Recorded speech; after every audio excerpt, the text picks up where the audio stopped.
In the shadow of a grand castle during the fierce Sengoku period, there lived a samurai named Kenji. Kenji was remarkably gifted with the blade. When his spirits were high, his swordsmanship was like water, fluid, devastating, and beautiful. Yet, Kenji harbored a fatal flaw. He was a creature of mood. He would train intensely, then abandon his bakken when cold or fatigue set in. His mind was a battlefield of negotiations. "I will rest today so I may strike harder tomorrow," he'd think. But tomorrow brought another excuse. Fearing inconsistency would cost his life, Kenji sought counsel from a blind Zen master at a high mountain temple. The old monk listened to Kenji's struggles and simply smiled. "You negotiate because your commitments are reversible, little warrior," the monk said. "Why does the temple bell ring every morning for centuries?" "It is gyoji, continuous practice without a single gap.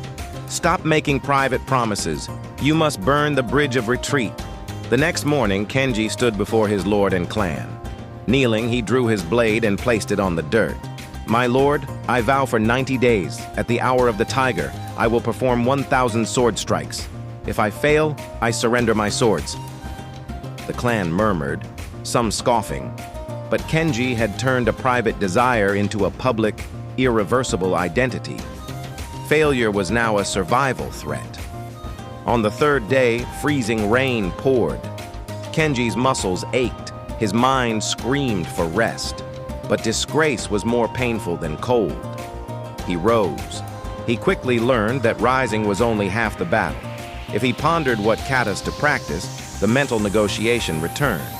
So he locked everything down. He removed choice as a variable. He swung his blade in the exact same sequence every morning. 100 overhead, 100 horizontal, repeating until 1,000 were met. He didn't do it because he was inspired. He did it because the time had come. By the 40th day, a severe test arrived. Kenji was ordered to escort a caravan across the mountainous region. They traveled from dawn till midnight. There was no courtyard, no time, and no energy.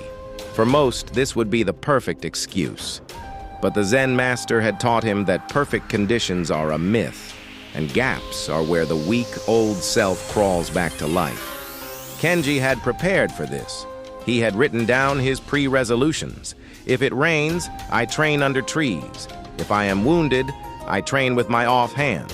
If I am traveling, I train in the dark.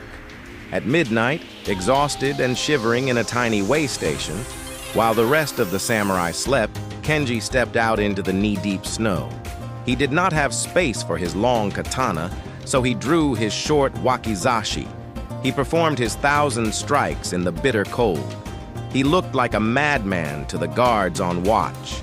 Nothing was perfect, but the momentum was maintained. The river never stopped flowing.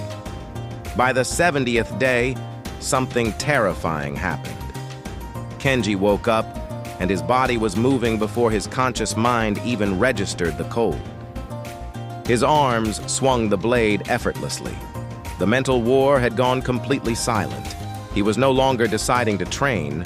The training was simply happening. His fellow samurai began to look at him differently. They no longer saw him as just another swordsman. "He is not normal," they whispered. "It's obsessive, it's scary." They were right. When your discipline makes ordinary men uncomfortable, it is because their excuses are invalid. They wanted him to slow down so they could feel better about standing still. On the 90th day, Kenji completed his vow. But the practice did not end.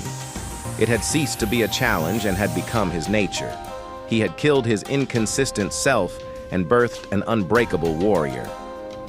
If you were to ask Kenji how he managed such a frightening level of discipline, his answer would be the truest reflection of Gyoji. "I do not practice the sword anymore.